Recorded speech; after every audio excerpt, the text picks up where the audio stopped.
नमस्कार, news 24 UP Uttarakhand देख रहे हैं आप। मैं हूं आपके साथ सबा शाहिद शेख। आज जो हमारे साथ सांसद मौजूद हैं, वो काफ़ी युवा सांसद हैं। जी हाँ, वो कौशाम्बी से सपा के सांसद बने। तो चलिए आज उन्हीं से उनके बारे में जान लेते हैं। तो हम स्वागत करते हैं पुष्पेंद्र सरोज जी का। पुष्पेंद्र सरोज जी, सबसे पहले बहुत-बहुत स्वागत है आपका और बहुत-बहुत बधाई हो कि इतनी कम उम्र में आपने इतना कुछ हासिल कर लिया। तो सबसे पहला सवाल तो मेरा यही है आपसे कि कितना चुनौतीपूर्वक रहा ये आपके लिए? कितना चुनौतीपूर्ण रहा? देखिए, सबसे पहले आपका बहुत धन्यवाद। मैं ये कह सकता हूँ कि हर इलेक्शन एक चुनौती होता है और ये हुँ, इलेक्शन भी एक बहुत बड़ी चुनौती था, क्योंकि भारतीय जनता पार्टी के खिलाफ हम लड़ रहे थे और अब की बार विपक्ष जो था, वो ज़मीन से लड़ रहा था, लोगों के बीच लड़ रहा था और ये मेरा पहला चुनाव भी था।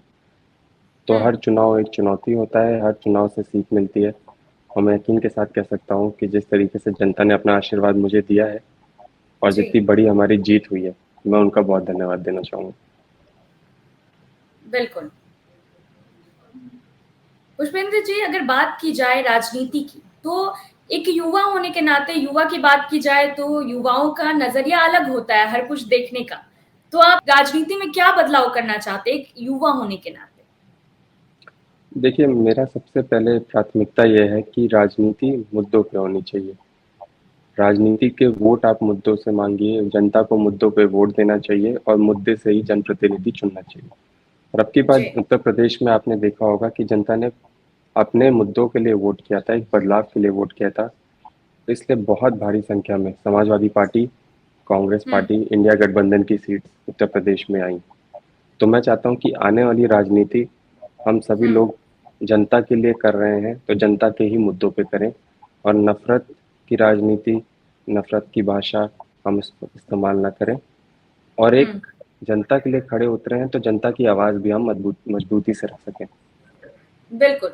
पुष्पेंद्र जी, अगर बात की जाए सपा की, तो सपा को शुरू से ऐसे देखा जाता है एमवाई समीकरण के हिसाब से, यानी कि मुस्लिम यादव समीकरण के हिसाब से। तो अगर आप सपा में हैं, तो आप इसे किस तरीके से देखते हैं? आप भी मतलब आपका भी वोट बैंक वैसा ही रहेगा या आप हर जाति, हर वर्ग के इससे चलेंगे? देखिए, ये हकीकत है कि उत्तर प्रदेश में जातीय राजनीति होती आई है और मैं बिल्कुल। यकीन के साथ बोल सकता हूँ कि मैंने अब खुले मन से अपने लोगों को कौशाम्बी लोकसभा में बोला था कि मैं ना हुँ, जातिवादी हूँ, ना मुझे धर्म पता है, ना मुझे जाति पता है और वाक़ई में मुझे जाति का ज्ञान नहीं है।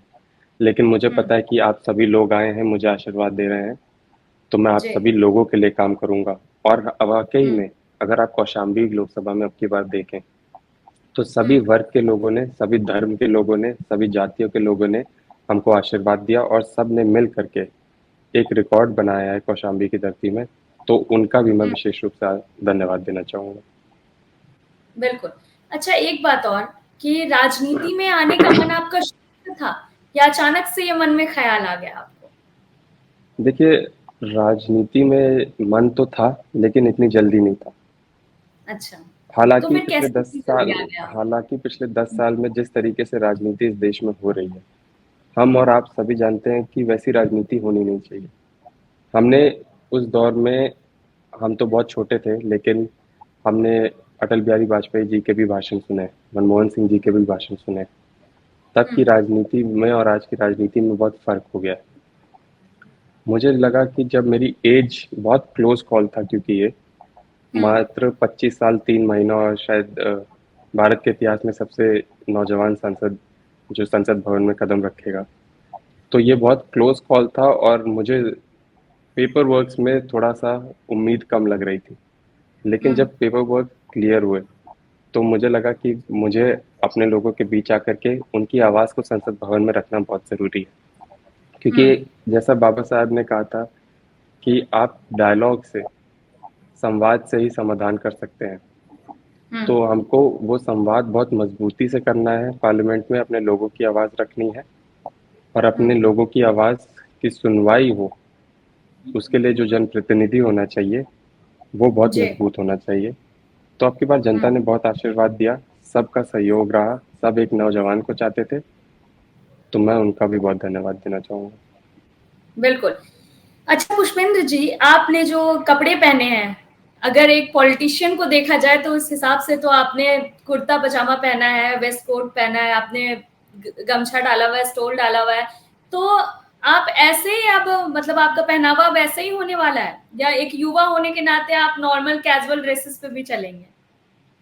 नहीं, मैंने कुर्ता पजामा नहीं पहना है, मैंने पैंट और शर्ट पहनी है, उसके ऊपर वेस्ट कोट पहना अच्छा। है। हालांकि पूरे कैंपेनिंग में हम्म। मैं जब निकला था तो मेरा ड्रेस जी। कोड शर्ट पैंट थी और साथ में ये मेरा हम्म। पटका था। तो हम्म। सबका अपना अपना ड्रेस कोड होता है, सबका अपना स्टाइल सेंस होता है। मेरे को शर्ट पैंट पहनना पसंद है, जी। कुर्ता पजामा भी पहनना पसंद है।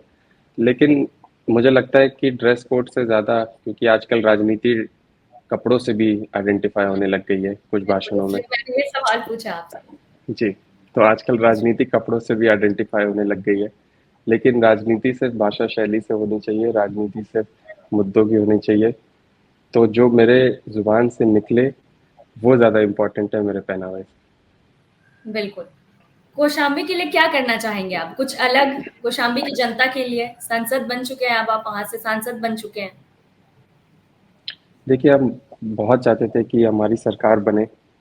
और हम अपने लोगों को, नौजवानों को खास करके रोज़गार दे पाएँ, ताकि जी। वो अपना घर चला सकें, अपने मान-सम्मान की कमाई हुई रोटी खा सकें।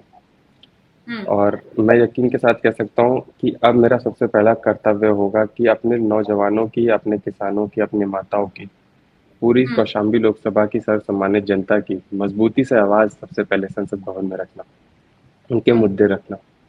और मैं कौशाम्बी में ये कहना चाहता हूँ कि हमारे जो लोकसभा का क्षेत्र है, उसमें अभी भी बेसिक चीज़ें सबको नहीं मिल पाई हैं। पानी, बिजली, सड़क, हुँ।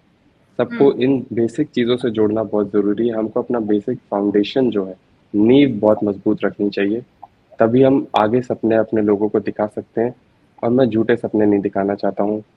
मैं हुँ। सबसे पहले नींव स्ट्रॉन्ग करना चाहता हूँ और फिर धीरे-धीरे, अभी बहुत ज़्यादा समय बचा है मेरी ज़िंदगी जी। में, राजनीतिक जीवन में भी, तो धीरे-धीरे कर कर अपने लोगों को उजागर करने का काम करूँगा। अच्छा, एक सवाल और, अगर आप राजनीति में नहीं आते, तो दूसरा ऑप्शन आपने क्या सोच के रखा था? और अगर आप अब आपका क्या प्लान है? मतलब आपने जैसा कि बताया कि आप पहले राजनीति में आना चाहते थे पहले से, बट इतनी जल्दी भी नहीं आना चाहते थे। तो अब आगे का क्या प्लान है आपका? राजनीति में ही रहना है या कुछ और? अगर राजनीति में नहीं आते तो कुछ और सोचा था आपने? देखिए, राजनीति में नहीं आते तो हुँ। बिज़नेस में रहते, लेकिन राजनीति में कभी ना कभी आना था, जैसे मैंने आपको कहा। हुँ। जल्दी आए, अच्छा हुआ जल्दी आ गए, लोगों के बीच में रहने का मौका मिलेगा। और जी। अब यही राजनीति जीवन है, अभी शुरुआत हुई है। शुरुआती दौर बहुत अच्छा होता है, बीच में कठिनाइयाँ भी आएँगी, मुश्किलें भी आएँगी। उसको भी अपने लोगों के साथ ही मिलकर उससे झेलेंगे, उससे लड़ेंगे। लेकिन मैं यकीन के साथ कह सकता हूँ कि जनता के बीच में जब मैं गया, हालाँकि बहुत कम लोगों से मुलाकात होती थी पहले, बहुत सीमित हुँ। थी ज़िंदगी। जब आप जनता के बीच में जाते हैं तो अलग अलग वर्ग के लोग मिलते हैं, बहुत नए लोग मिलते हैं, बहुत हुँ। डिफरेंट माइंड्स होते हैं, सबको मैनेज करना होता है, सबसे घुल मिल कर, लेकिन हालांकि बहुत लोगों से बहुत कुछ सीखने को भी मिलता है। तो अभी बिल्कुल। शुरुआती दौर है, शुरुआती सफ़र है, अच्छा शुरू हुँ। हुआ है और ऐसे ही चलते रहेंगे तो आगे भी शुभ रहेगा। ज़रूर। पुष्पेंद्र जी, अगर बात करें जनता की, तो जनता ने आपको चुना, आप पर भरोसा किया। यानी कि कुछ एक चीज़ तो है जो जनता को आपसे कनेक्ट कर रही है। तो आपको क्या लगता है वो चीज़ क्या है आप में, वो ख़ासियत क्या है कि देखिए, जनता ने जनता के आपको बीच से जो चुना? आवाज़ आती है वो ये हुँ। है कि उनको चाहिए कोई ऐसा नौजवान जो पढ़ा लिखा हो, उनकी बात संसद भवन में रख सके। हुँ। उनको चाहिए जो उनका मान-सम्मान कर सके। हमारी कौशाम्बी लोकसभा में एक और लड़ाई चल रही थी, बेरोज़गारी, हालाँकि महँगाई और पेपर लीक, ये बहुत बड़े प्राथमिक मुद्दे हैं। लेकिन हमारे कौशाम्बी लोकसभा में मान और सम्मान की लड़ाई चल रही थी। हुँ। मान और सम्मान की लड़ाई ये थी कि उनकी सुनवाई नहीं हुई। लोगों का अपमान किया गया, जब वो अपने जनप्रतिनिधि के पास जाते थे, तो उनको वहाँ से भगा दिया जाता था। और पूरे चुनाव में उन्होंने लोगों को डराया, धमकाया। तो हुँ। मान-सम्मान की लड़ाई लेके जनता सड़कों पे निकल चुकी थी। तो मैं यही कह सकता हूँ कि जनता ने मेरे स्वभाव से, जनता ने मेरे पिताजी ने जो खास हुँ। करके कौशाम्बी में काम किया है, बिल्कुल। उसको लेकर के भी उन्होंने वोट किया है। और मैं जनता के बीच में रह कर के उनका काम करना चाहता हूँ। और सबसे पहले एक जनप्रतिनिधि होने के नाते उनकी हुँ, सुनवाई हो। आपके अंतर्गत वो काम आए या ना आए वो सेकेंडरी है। पहले आप सुनिए जनता की समस्या, जी, उनका मान रखिए, उनका सम्मान रखिए। बिल्कुल। पुष्पेंद्र जी, आपने अपने पिता की बात की, तो मेरे ज़ेहन में एक सवाल आ गया कि बीजेपी प्रत्याशी ने कहा था कि पहले पिता को हराया था, बेटे को नहीं हराऊँगा, लेकिन आपने तो उन्हें ही हरा दिया। हाँ जी, बिल्कुल सही बात है। उन्होंने 2019 में मेरे पिताजी को हराया था हुँ, और बदला तो ले लिया गया है। अब उसको तो कोई बदल नहीं सकता, बदला तो बदला है, हो गया है। लेकिन अब अपने लोगों के लिए आगे चल के काम करना, उनका मान-सम्मान रखना, ये है। और अपने पिताजी ने जो काम किया है, उन्हीं के कारवां को आगे बढ़ाना, वो मेरी बिल्कुल, प्राथमिकता है। अच्छा। और अगर बात की जाए अखिलेश यादव की, सपा प्रमुख, तो आप जीते, तो उन्होंने आपको बधाई तो दी होगी। तो क्या जी, कहा बिल्कुल। उन्होंने ये आप हमारे दर्शकों को बताएँगे? देखिए, सबसे पहले मैं शुरुआत करूँगा कि उन्होंने मुझे पहले क्या कहा था। हुँ, उन्होंने बिल्कुल। मुझे चुनाव लड़ने के समय कहा था कि सबसे मज़बूती से चुनाव लड़ो, बहुत मज़बूती से चुनाव लड़ो। मैं चाहता हूँ कि तुम संसद भवन में जाओ, एक नए विज़न को लेकर के जाओ। हुँ, वहाँ पे जो बातें रखो एकदम सटीक से रखो हुँ, और बातें बहुत मज़बूती से रखो। उन्होंने आप जिस तरीके से देखा होगा कि उन्होंने पूरे उत्तर प्रदेश में बहुत हुँ, से ऐसे नौजवानों को भी टिकट दिया और बहुत से ऐसे नौजवान आपकी जीत कर भी आए हैं। तो उनका एक विज़न है, एक नई राजनीति है कि नौजवानों की जो आवाज़ है, उसको संसद भवन पहुँचाना। हुँ, क्योंकि शायद ये कह सकते हैं कि नौजवान ज़्यादा प्रेफ़र करते हैं सटीक से बातें रखना, बिल्कुल हुँ, फैक्ट्स के साथ। बिल्कुल। तो मैं यही कह सकता हूँ कि मैं उनको बहुत धन्यवाद दूँगा। इतने कठिन चुनाव में भी उन्होंने नौजवानों पे भरोसा जताया। ये हुँ, एक राजनेता की बहुत बड़ी उपलब्धि आप कह सकते हैं, उनकी बहुत ख़ासियत है कि हुँ, उन्होंने मुझ जैसे नौजवान पे भी अपना भरोसा जताया। और यही भरोसा है कि जनता ने उनको देखा, जनता ने समाजवादी पार्टी को वोट किया, माननीय राष्ट्रीय अध्यक्ष जी के लिए वोट किया और उनका विज़न जो है, वो यूथ जी, और बुज़ुर्गों दोनों को जोड़ करके एक नया उत्तर प्रदेश, एक नया देश बनाने का है। बिल्कुल। पुष्पेंद्र जी, आप पहली बार संसद में सवाल-जवाब करेंगे, ये बहुत बड़ी बात है। तो क्या घबराहट हो रही है या एक्साइटमेंट भी है आपको? देखिए, मिक्स है। मैं ये जी, नहीं कहूँगा कि घबराहट नहीं है। बहुत बड़े राजनेता वहाँ पर आते हैं, देश की सबसे बड़ी पंचायत है वो। प्रधानमंत्री जी से लेके बहुत बड़े एक्सपीरियंस लोग वहाँ पे बैठते हैं। हुँ, लेकिन मैं यही कहना चाहूँगा आपके चैनल के माध्यम से कि बाबा साहेब भीमराव अम्बेडकर जी का बनाया हुआ संविधान की खूबसूरती है ये, कि उतनी बड़ी जी, पंचायत में एक नौजवान भी अपने लोगों की बातें रख सकेगा। बिल्कुल। तो मैं यकीन के साथ कह सकता हूँ कि ये संविधान की जो लड़ाई हमने लड़ी है हुँ, और इस खूबसूरत संविधान को जो बाबा साहब ने बनाया है, उसको हम अपने लोगों को जोड़ सकेंगे, उनको उजागर कर सकेंगे, उनके लिए हुँ, काम कर सकेंगे, उनकी बात रख सकेंगे। और एक्साइटमेंट है, अभी इंतज़ार है संसद जी, भवन में डिबेट करने का, वहाँ पे बात रखने का। बिल्कुल। पुष्पेंद्र जी, आपको राजनीति का शौक था, आपने बोला कि राजनीति में आपको आना था, युवाओं के लिए आवाज़ उठाना था। तो लेकिन एक बात पूछना चाहूँगी आपसे कि आपने सपा ही क्यों चुना? क्योंकि राजनीति में आने का सोचा होगा आपने, क्या पहले ही सोच रखा था कि किस पार्टी को जॉइन करेंगे? देखिए, बिल्कुल, अगर आप उत्तर प्रदेश की बात करें, तो हुँ, 2 मुख्य पार्टी हैं, भारतीय जनता पार्टी और समाजवादी पार्टी। बिल्कुल। तो अगर मुझसे कोई पूछेगा तो फिर मुझे माननीय राष्ट्रीय अध्यक्ष जी अखिलेश यादव जी का विज़न ज़्यादा अच्छा लगता है, उनकी आइडियोलॉजी ज़्यादा अच्छी लगती है। उनकी हुँ, सोच जो है, जो उन्होंने अपने कार्यकाल में काम किया था, हुँ, एक नई सोच के साथ, हालाँकि वो भी बाहर से पढ़े हुए हैं। तो जो जी, इंसान बाहर से आता है, कुछ देख कर आता है, तो वो और एक नए लाइन ऑफ वर्क एस्टैब्लिश कर सकता है। हुँ, तो मुझे उनका सोच, उनका स्वभाव और उनका जो मेल-मिलाप है अपने लोगों से, उनका हुँ, नेचर बहुत अच्छा है। वो उसको देख कर के मेरे पिताजी भी इस पार्टी से जुड़े हैं, हुँ, तो मेरे पिताजी का भी इसमें बहुत बड़ा योगदान है कि वो चाहते थे कि मैं समाजवादी पार्टी से ही लड़ूँ। तो दोनों हुँ, की वजह से मैंने ये चुना है और मैं यकीन के साथ कह सकता हूँ कि समाजवादी पार्टी आपने खुद देखा होगा कि बहुत नौजवानों को मौका दे रही है। जी। तो यकीन के साथ नौजवान अब खड़े भी उतरे हैं, बहुत नौजवान संसद भी बने हैं, और हम सब हम्म। मिल करके समाजवादी पार्टी का और अपने लोगों का नाम और अपने लोगों का काम संसद भवन में रखेंगे। बिल्कुल। पुष्पेंद्र जी, अगर बात करें राजनीति से थोड़ा हटके, तो फिल्मों का शौक है क्या आपको? फिल्मों का शौक इतना तो नहीं है, फिल्म हालांकि मैं देखता हूँ, और जी। बचपन में बहुत देखा कोई है, एक्ट्रेस हालांकि पसंद है इस क्या बीच। आपको? जी। कोई एक्ट्रेस पसंद है आपको? नहीं, एक्ट्रेस आज सच कोई बहुत पसंद नहीं है, हालांकि मैं पहले प्रेफर की करता कोई था हो? इंग्लिश। जी। मैं यानी प्रेफर करता हॉलीवुड था मूवी, थोड़ा। हॉलीवुड मूवीज का शौक है ज्यादा हॉलीवुड आपको? मूवीज का थोड़ा ज्यादा शौक था, हम्म। डॉक्यूमेंट्रीज का काफी ज्यादा शौक था। हम्म। तो मैं यकीन के साथ कह सकता हूँ, हालांकि इस बीच बहुत कुछ छूट गया, पिछले हम्म। 2-3 महीने से टीवी देखना बंद कर दिया, लेकिन जी। यही है कि अब आप कहीं से निकलते हैं, कहीं जाते हैं, तो आप उसको अपना लेते हैं। तो अब लोगों बिल्कुल। से डायरेक्ट सीखने का मौका मिल रहा है, ना कि डॉक्यूमेंट्री से। अब लोगों के हम्म। बीच रह के उनकी चीजें सीखने का मौका मिल रहा फ्यूचर प्लानिंग के बारे में कुछ सोचा है क्या आपने? है। फ्यूचर प्लानिंग अभी राजनीति करनी है, अपने लोगों के बीच रहना है, अपने लोगों के लिए काम करना है। हम्म। राजनीति से हटके अगर पूछा जाए तो नहीं, अभी ऐसी कोई प्लानिंग नहीं है पसंद है, फ्यूचर या की। शादी किससे करेंगे, इस तरह का कुछ नहीं सोचा नहीं, है? बाद में देखा नहीं, जाएगा वो। ये देखा जाएगा, समय के साथ सब कुछ हो जाता है। समय के साथ मैं सांसद भी बन गया, समय के साथ शादी भी हो जाएगी, अगर होनी बिल्कुल। होगी तो। चलिए ठीक है।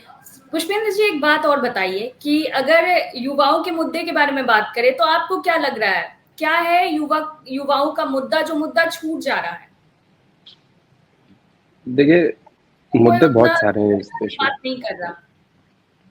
देखिए, मुद्दे बहुत सारे हैं इस देश में। अगर हम बेसिक सिंपल होकर चीजें समझें, तो इंसान हम्म। उठता है अपनी रोजी रोटी कमाने के लिए। बिल्कुल। अगर उसकी रोजी रोटी, उसका घर चल रहा है, तो वो खुद खुश रहता है, वो अपने काम में खुश रहता है। आजकल हम्म। नौजवानों के पास नौकरी नहीं है।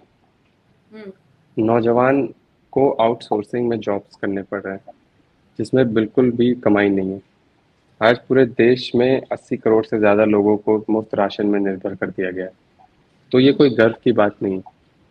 अगर हम और आप और समझदार लोग इस बात को समझें, तो जी। ये दिखाता है कि हमारा भारत देश नीचे गिर रहा है, ना कि ऊपर जा रहा है।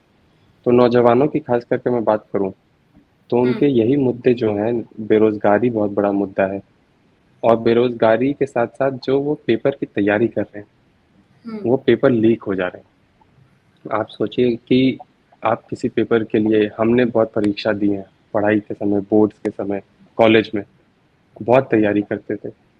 ये तो खैर जिंदगी की तैयारी कर रहे हैं, अपने करियर की और तैयारी कर रहे हैं, अपने घर चलाने की तैयारी कर कितना मेहनत करते हो और अचानक से पता चले कि पेपर लीक हो गया। रहे हैं, मेहनत करते हैं। और मेहनत हम्म। करते के साथ साथ हम, पैसा बहुत खर्चा होता है। गरीब बिल्कुल। परिवार का बच्चा, आजकल पढ़ाई और शिक्षा भी मुफ्त में नहीं होती है।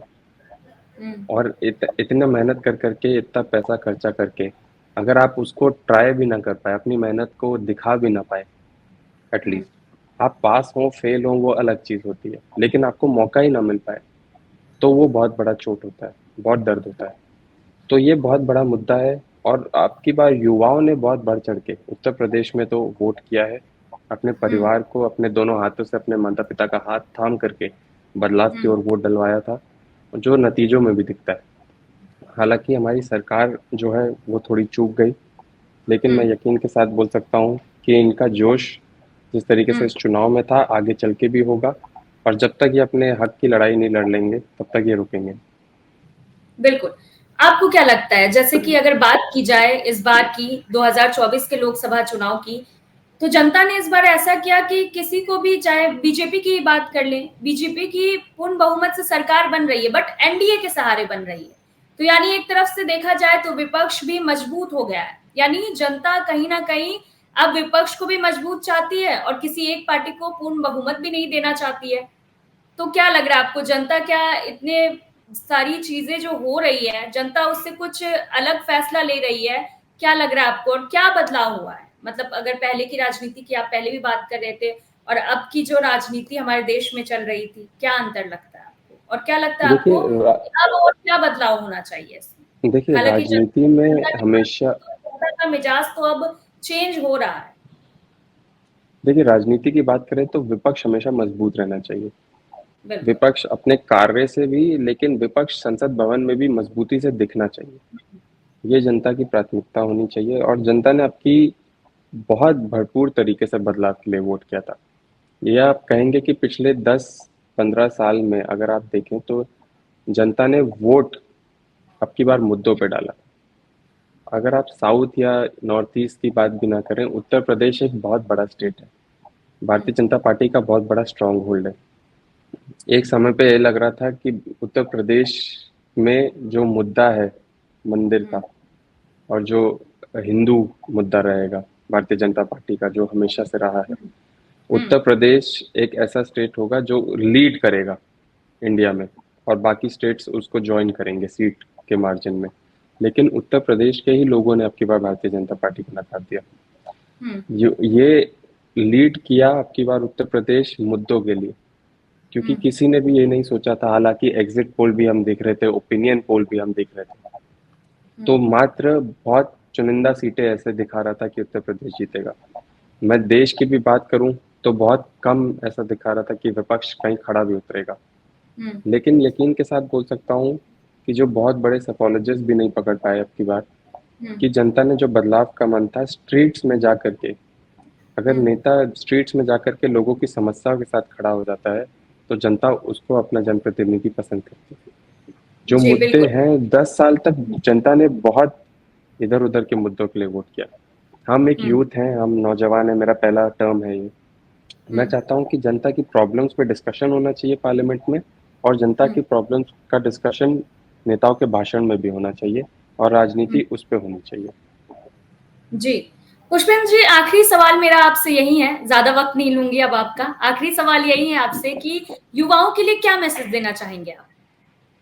देखिए मैं अपने युवा नौजवानों से कहना चाहूंगा, आपका इस चुनाव में, इस देश के बदलाव में बहुत बड़ा योगदान रहा है, और ये पूरे देश के लिए एक मिसाल बन गया है। क्योंकि नौजवान पढ़ा लिखा है, समझदार है, वो गलत और अच्छे में फ़र्क जानता है।